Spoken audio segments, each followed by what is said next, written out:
It's a surprise to everybody, especially me, because I am not by career an author. I'm a writer like many people. You just write in order to get things from the inside out. And for me, for many years growing up, I wrote to get pain from inside out. Does that make sense? Mm-hmm. But then I began to write gifts for my friends and for my family. You know, songs and poetry and short stories, and I would give them away. And we have, I've been married for 31 years to Kim, and we have 6 children. My youngest is 17. My oldest is 30. And 4 boys and 2 girls. And we now have 5 grandbabies. The oldest is 3.5, so they're all little.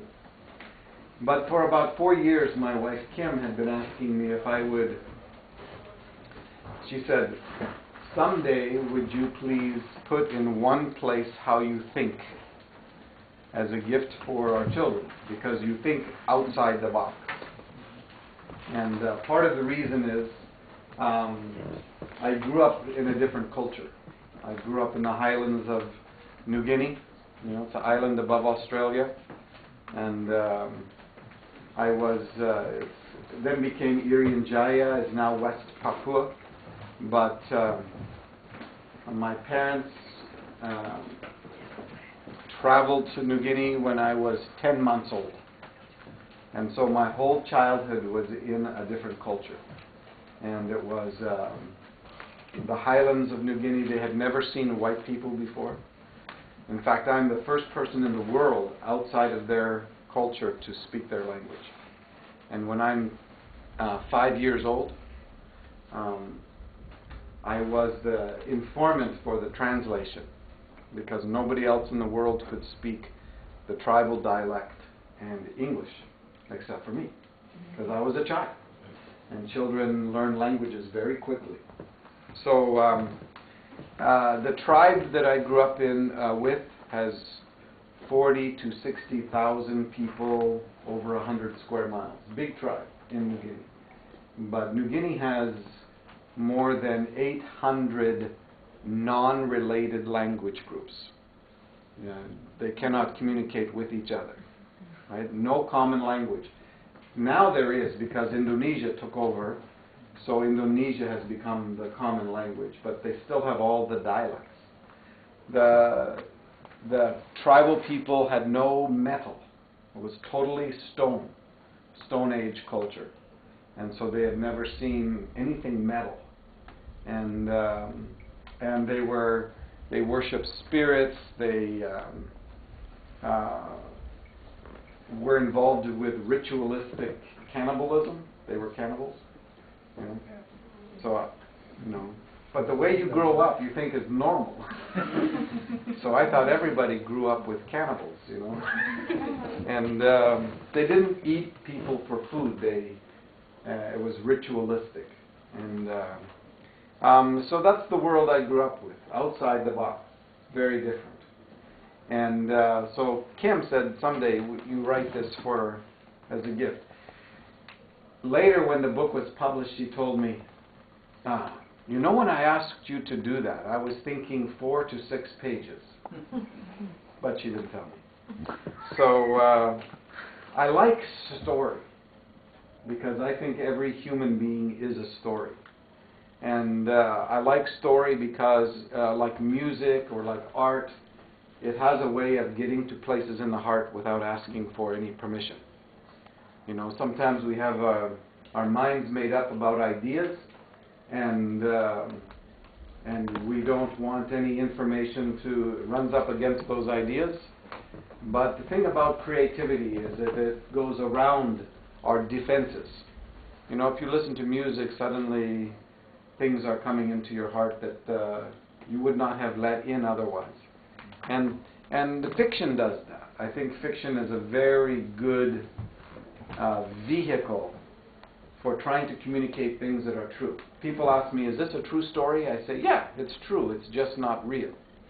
You know? Yeah, like a parable. Parables are true, they're just not real. And so this book is true, it's just not real. It has much of my own history wrapped inside the story. Because the book involves great sadness.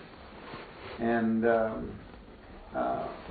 if you don't know anything about it, it's sort of a mystery, suspense, wrapped up in a what if.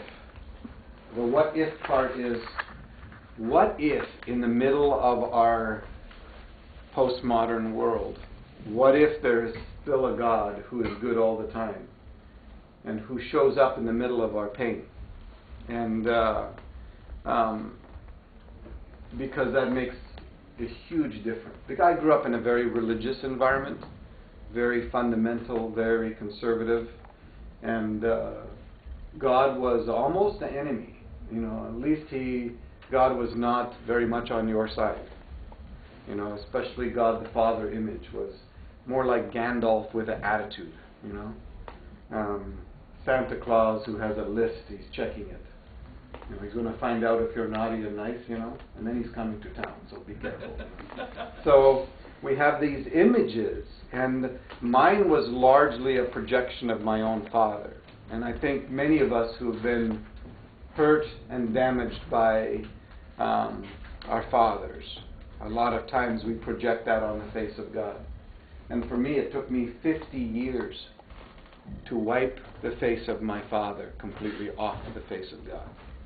And then my other great sadness for me as a child was inside the tribal culture. And you have to understand, because of my difficulty with a very angry father who was brutal, you know, abusive, and very religious at the same time. But because of that, my identification was with the tribal people. When I was small, they would have conversations trying to decide whether to kill my parents or not. And I was a part of those conversations. But I didn't feel in any danger because I wasn't one of those ghost people, you know. I didn't even know I was white till I went to boarding school when I was 6. And it was a huge disappointment to find out I'm white, you know. But before that, it just didn't connect. So my whole life, if you'd have said, here's your parents and here's the tribal people, draw a circle around your family, no question, tribal people. And so I was very disconnected. My parents were part of a generation of missionaries who believed that if they just did the work of God, God would take care of the details, which included the children. And so my generation of children were damaged, very hurt. But as wonderful as parts of being a member of that tribe was, there were some things that were very terrible as well.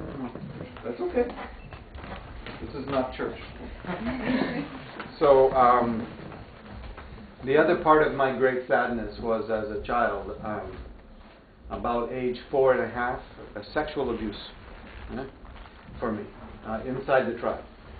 And then when I went to boarding school when I'm 6, the abuse continued from older boys onto younger boys. And so I got lost in that. And that became my great sadness. And so the book is wrapped up in the story of a man who has a great sadness, the loss of a child. And I had an author who wrote me after the book was published and said, I don't know your history, but my sense is that Missy, who is the daughter of the main character, that Missy represents something that was murdered in you as a child, probably your innocence. And Mackenzie, the main character, is you as an adult trying to deal with it. And so the shack itself in the story is the place that becomes the center of his pain. And I use it as a metaphor for the heart of a human being. It's the house on the inside, the soul of a human being. The house on the inside that people help you build. And for many of us, we did not get good help. so it becomes a run-down, broken building on the inside. It becomes the place where we store all of our addiction. You know, we hide all of our secrets. It becomes a place we hate, and we want nobody to find out about it. And secrets then become part of the way we live our lives. We become not authentic human beings. And those secrets begin to tear us apart on the inside, but we can't let anybody know.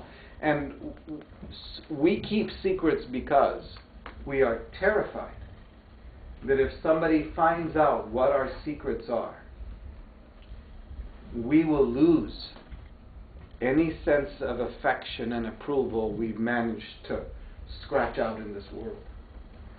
And so we are trapped by secrets. The crazy thing is that when people offer us love and affection and approval, which are the things that will heal our hearts, we don't believe them because they don't know the secrets. So you see how we are trapped by our secrets? We can't tell them because we are afraid we will lose. But when somebody offers us what will heal us, we don't believe them because they don't know the secrets.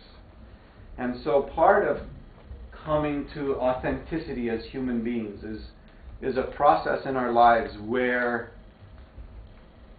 we have to let someone into the house on the inside. And not just God, because we think God hates that house too, like we do. And so for many of us who are especially religious, what we did is we create a facade. You know a facade? Mm-hmm. Okay? It's like in Hollywood, it looks like a building, but it's not really. It's like a quarter-inch piece of plywood, right? Well, we create a facade outside the shack. And the powerful thing about a facade is that you can paint it as you pick up people's expectations.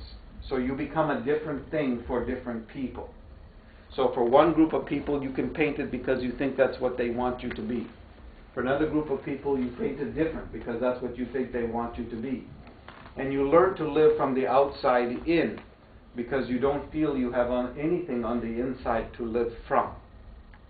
And we get trapped. And we hate the shack, so we have the facade. And for me growing up, you know, I am trying to survive because that's what children do when they are faced with things that they cannot cope with mentally and physiologically, is they find a way to survive. So they create skills, and building a facade is one of those skills. And we don't mean to be duplicitous. We don't mean to be a fake person. Actually, we are hoping that if we can somehow paint this facade well enough, that maybe that piece of wood will one day become a real boy. And that's the lie. Because we are trying to be something we are not in order to please someone. And that's what religion often does. It becomes part of the facade that now we have to, through performance, win the approval of God or win the approval of other people. And all of that just creates a barrier to our own healing. And someday the facade has got to come down. And so in this story, we have Mackenzie, the main character, who has to journey toward authenticity. And I use imagery that is not normal. That is, it's not traditional religious imagery. The book is not a religious book. It's very much a relational book, because I believe that God fundamentally is a relational being, not a religious being. And because religions to me are all the same. It's just the rules are different. You know, so you can have 5 pillars of Islam or 8 steps of Buddhist enlightenment, or you can have 1,400,000 rules of Protestant evangelicalism, you know. It's just the rules are different. But it's all trying to win the approval and the affection of God. To me, how about for those of us who are so damaged we cannot compete?